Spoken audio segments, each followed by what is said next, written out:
अरे, जंगल तो सारे पेड़ों और बांसों से भरा पड़ा है, मगर लोग शेर के डर से जंगल का रुख नहीं करते। भूखे बैठे रहते हैं, मगर जंगल नहीं आते। इस शेर ने तो हम सबका जीना हराम कर रखा है। अरे संजू, ये मोहन तो कितना बहादुर है। अरे, जंगल में जहां शेर का डर है वहां कोई जाता तक नहीं। और देखो तो ये वहां से कितनी सारी लकड़ियां काट कर ले आया है। अरे, मैं तो हैरान हूं, इसका साहस देखो। कितने ही लोग भूखे बैठे रहते हैं मगर जंगल नहीं जाते, और ये हर रोज जंगल से लकड़ियां लाकर बाजार में बेचता है और अच्छे पैसे कमाता है। माँ, वो देखो, पिताजी आ गए हैं। पिताजी, पिताजी, मेरे लिए क्या क्या लाए हैं आप? दिन भर का थका हारा लकड़हारा घर पहुंचता है, जहां उसकी एक बेटी और एक बेटा उसका इंतजार कर रहे होते हैं। मोहन आज बहुत खुश था। तभी वो अपनी पत्नी से बोला, अरे मोहिनी, क्या बताऊं तुम्हें, जंगल लकड़ियों से भरा पड़ा है। इनसे बहुत कमाई होने वाली है। मैं आज की लकड़ियां बेचकर ये गधा लेकर आया हूं। अब से ज्यादा लकड़ियां काट कर लाया करूंगा। आधी गधे पर लाद कर और कुछ खुद उठा कर लाया करूंगा। अरे जी, वो सब तो ठीक है, लेकिन जंगल में वो खूंखार शेर है। आज भी वो बगल वाले देदे की 2 बकरियों को मारकर साथ ले गया है। इसी बात के डर से तो कोई जंगल जाता ही नहीं है।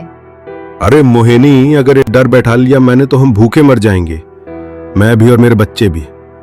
और तुम्हें तो पता ही है, यहाँ का राजा प्रताप सिंह है और वो कमीशन मांगने हर दूसरे दिन पहुंच जाता है, पता है ना तुम्हें? हाँ, ये बात तो है जी।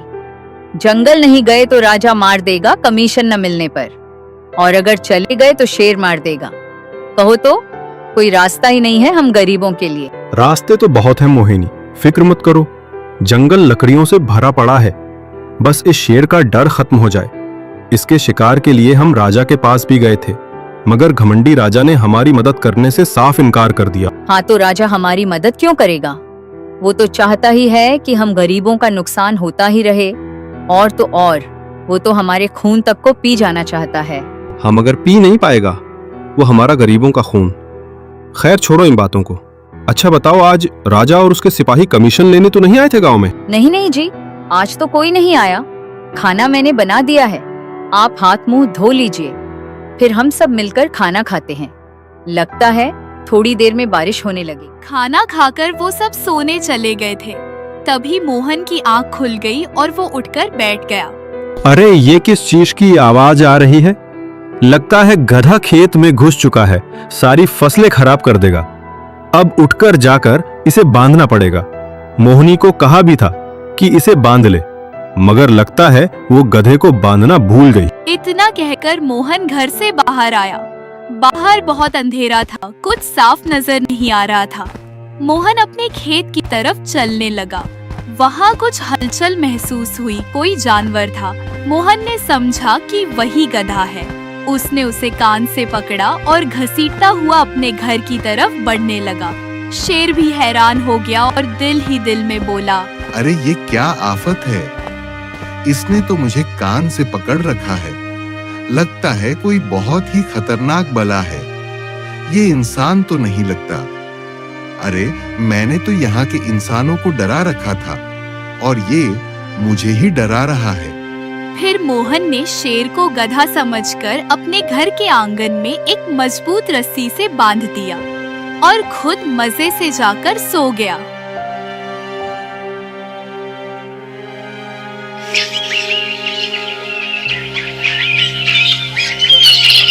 अगले रोज जब सुबह हुई, सभी लोग अपने कामकाज में व्यस्त थे।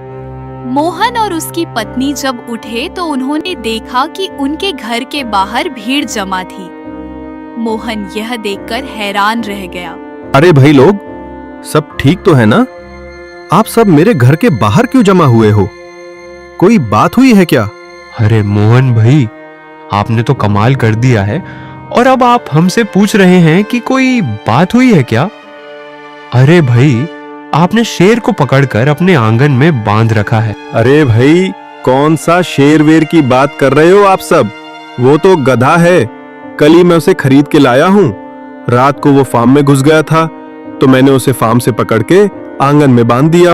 अरे मोहन भाई, क्या आप भी ना हमारा साथ मजाक कर रहे हो क्या?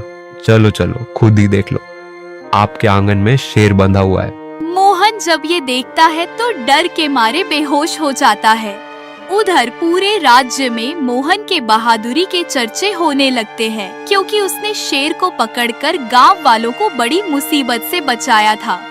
जब ये खबर वहाँ के राजा तक पहुँची तो राजा गुस्से से चिल्लाने लगा।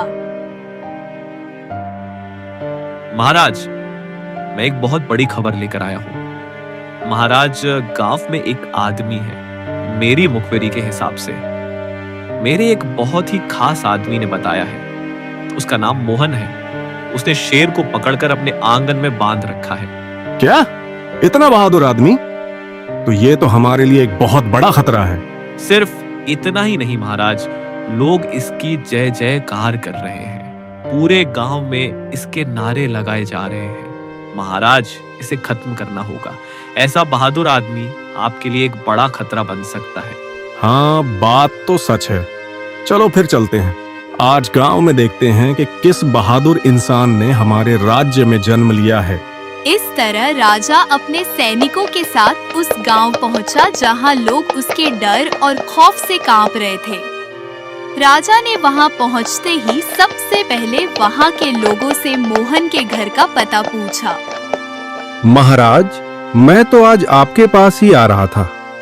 महाराज, मैंने उस शेर को पकड़कर बांध लिया है जो गांव वालों को तंग कर रहा था। अब गांव में किसी को कोई परेशानी नहीं होगी। अच्छा, तो गांव की परेशानियों का ठेका तुमने उठा रखा है?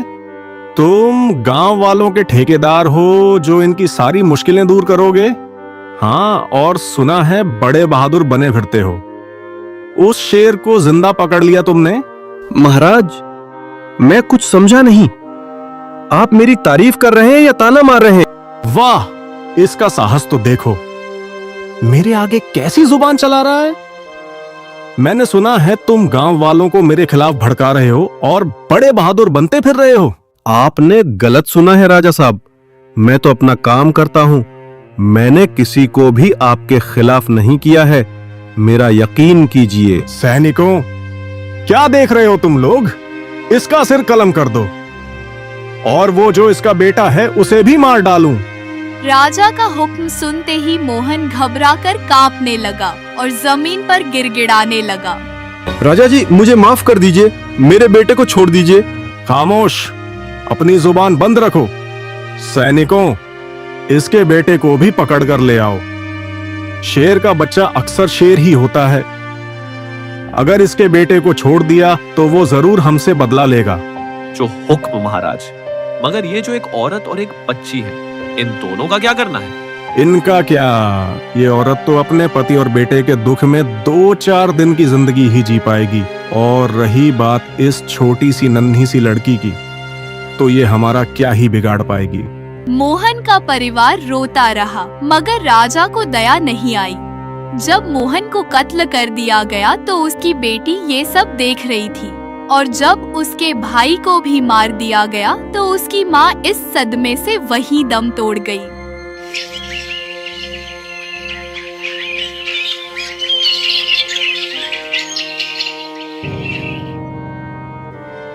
इधर 20 साल गुजर जाते हैं। मोहन की बेटी भी अब बड़ी हो गई थी, जिसे एक बूढ़ी औरत ने पाला था। उस बूढ़ी औरत की एक अपनी सगी बेटी भी थी, जिसकी उम्र बिल्कुल मोहन की बेटी पायल के बराबर थी। दोनों देखने में बहुत ही खूबसूरत थी।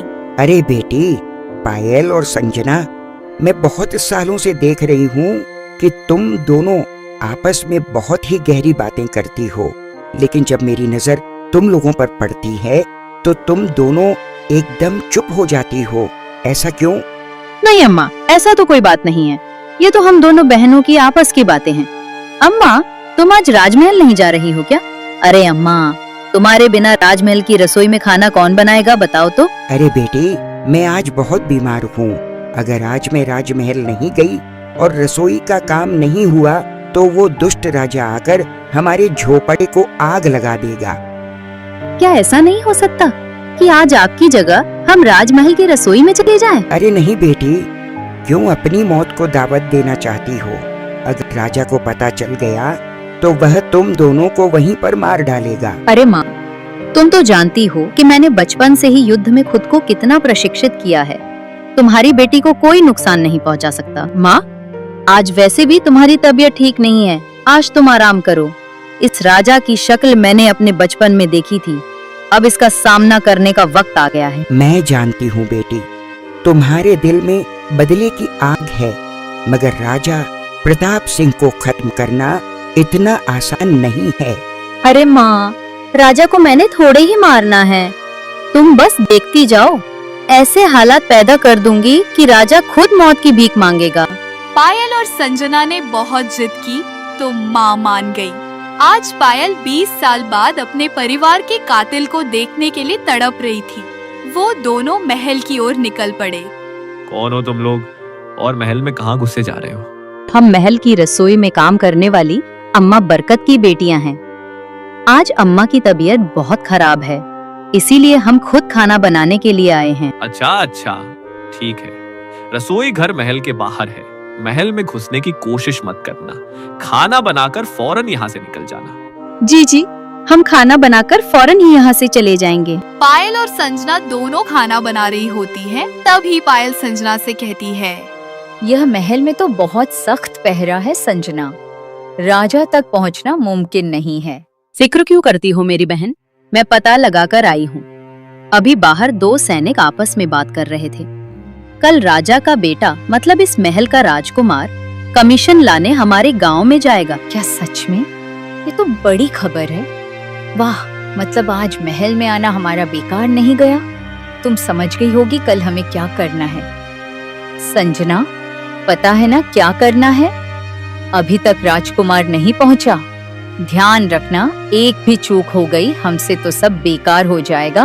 हाँ, फिक्र क्यों करती हो बहन, सब इंतजाम हो गया है, बस राजकुमार के आने का डर है। वो दोनों अभी पास में ये बातें ही कर रहे थे कि अचानक से राजकुमार अपने सिपाहियों के साथ आ पहुंचा। तभी राजकुमार पेड़ के नीचे से गुजरता है और अचानक एक जाल पेड़ से नीचे गिरता है और राजकुमार उस जाल में फंस जाता है। उसके सिपाहियों को कानों कान खबर तक नहीं होती। अगले ही पल राजकुमार खुद को रस्सियों से बंधा हुआ एक झोपड़े में पाता है। वो हैरान होकर इनसे पूछता है, कौन हो तुम लोग? तुम लोग नहीं जानते क्या कि मैं राजकुमार हूँ? मुझे क्यों बंद करके रखा है तुम लोगों ने यहाँ? तुम राजकुमार हो, इसीलिए तुम्हें यहाँ बंद रखा है। अब अपने पिता को एक खत लिखो कि मुझे कुछ लोगों ने पकड़ लिया है, मेरी जान के बदले वो तुम्हारा सिर चाहते हैं। अगले रोज ये खत राजा के महल में पहुंचाया जाता है, जिसे पढ़कर राजा चौंक जाता है। पिताश्री, मैं आपका बेटा राजकुमार हूँ। मुझे कुछ लोगों ने अगवा कर लिया है। ये मेरी जान के बदले आपका सिर चाहते हैं और ये कह रहे हैं कि अब अपने खजाने को बचा लो। मेरी मौत के बाद ये लोग आपका सारा खजाना भी लूट लेंगे। मंत्री जी, मेरे बेटे को ढूंढो। वो लोग उसे ज्यादा दूर नहीं ले गए होंगे। सैनिकों को जंगल की ओर भेजो। मुझे मेरा बेटा शाम तक हर हाल में चाहिए और उन दुष्टों के सिर चाहिए मुझे जिन्होंने मेरे बेटे को अगवा किया है। और खजाने की रखवाली खड़ी कर दो। खजाना भी सुरक्षित रहना चाहिए। राजा ने अपनी फौज भेजकर जंगल को चारों तरफ से घेर लिया। शाम तक वो लोग राजकुमार को ढूंढते रहे, मगर उन्हें राजकुमार नहीं मिला।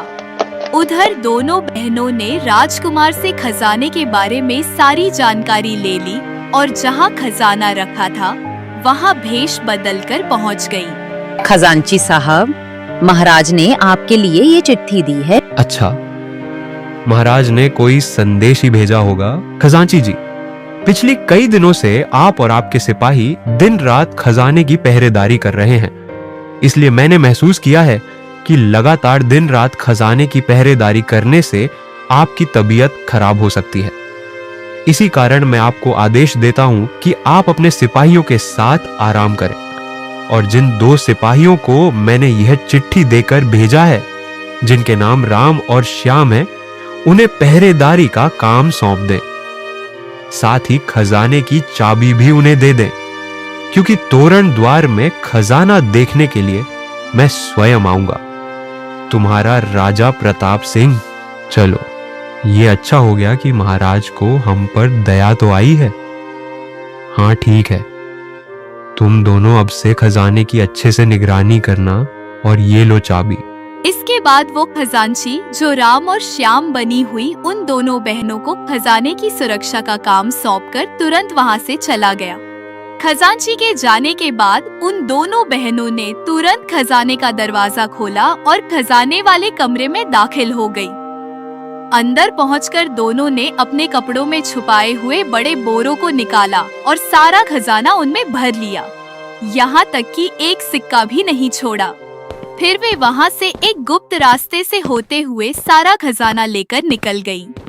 अगले ही दिन जब सिपाही खजाने के कमरे के पास पहुँचे तो उन्होंने देखा कि खजाने वाले कमरे का दरवाजा खुला पड़ा था और अंदर से सारा खजाना गायब था। वहाँ उन्हें एक चिट्ठी पड़ी हुई मिली, जिसे लेकर वे सीधे राजा के पास पहुँचे। महाराज, हम आपका खजाना लूट कर ले जा रहे हैं। अब कुछ ही दिनों में आप सड़क पर आ जाएंगे। इसके बाद आपके पास अपना सिर हमारे हवाले करने के अलावा और कुछ भी नहीं बचेगा। इसलिए बेहतर है कि अपना सिर हमें देकर अपने बेटे को बचा लीजिए।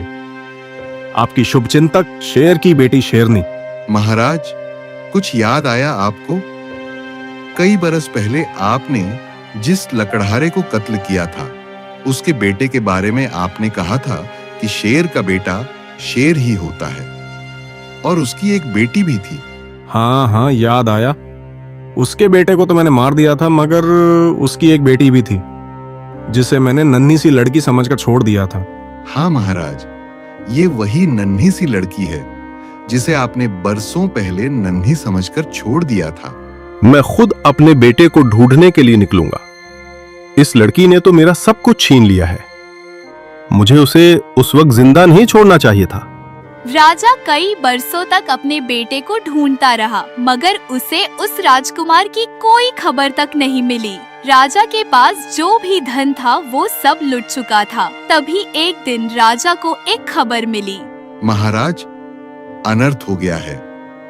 महाराज, हमारे सभी सैनिक हमारे राज्य को छोड़कर दूसरे राजा के राज्य में चले गए हैं, क्योंकि हमारे पास खजाना न होने की वजह से हम उन्हें धन नहीं दे पा रहे थे, और उस राजा ने युद्ध का ऐलान कर दिया है। क्या मंत्री जी, अब हमारे पास कोई रास्ता नहीं बचा? गांव वालों ने भी बगावत कर दी है। मंत्री जी, अब आप ही मेरे बेटे को बचा सकते हैं। मैं अपना सिर काट कर दे रहा हूं। आप उस दुष्ट लड़की के पास पहुंचाकर मेरे बेटे को बचा लीजिए। इतना कहकर राजा ने अपनी ही खंजर से अपना सिर काट दिया। मंत्री वो सिर लेकर गांव में पहुंचा। जब ये खबर पायल और संजना को मिली तो उनकी खुशी का ठिकाना न रहा। उन्होंने तुरंत राजकुमार को छोड़ दिया। राजकुमार ने जब अपने पिता का कटा हुआ सिर देखा तो वह वहीं दम तोड़ गया। इस दुष्ट राजा ने आज से 20 साल पहले मेरे पिता की हत्या की थी, मेरी आंखों के सामने, और मेरे भाई को सिर्फ इसलिए मार दिया था क्योंकि वो मेरे पिता का बेटा था, और ये कहकर मार दिया था कि शेर का बेटा शेर ही होता है, ताकि वो कभी बदला ना ले सके। और मुझे इसने सिर्फ इसलिए जिंदा छोड़ दिया था कि ये छोटी सी लड़की है, मेरा क्या बिगाड़ लेगी। 20 साल से मैंने हर पल इस दिन का इंतजार किया है। गांव वालों, ये सारा खजाना जो इस दुष्ट राजा ने कमीशन के नाम पर तुमसे वसूला था, वो सब अब तुम्हें लौटाया जाएगा। बेटी, न तो तुम कोई हत्यारिन हो और न ही कोई चोर। बेटी, न तुम हैरान हुई और न ही कोई चूक की। तुमने किसी को भी नहीं मारा और अपने दुश्मनों को मार भी दिया, और फिर गांव वालों का लूटा हुआ खजाना भी सही सलामत गांव वालों तक पहुंचा दिया। अरे, हम तो धन्य हैं कि तुम्हारे जैसी बेटी ने इस गांव में जन्म लिया है। आज से मैं तुम्हें हमारे राज्य की रानी घोषित करता हूँ। ये सुनते ही वहाँ सब लोग खुशी से झूम उठे।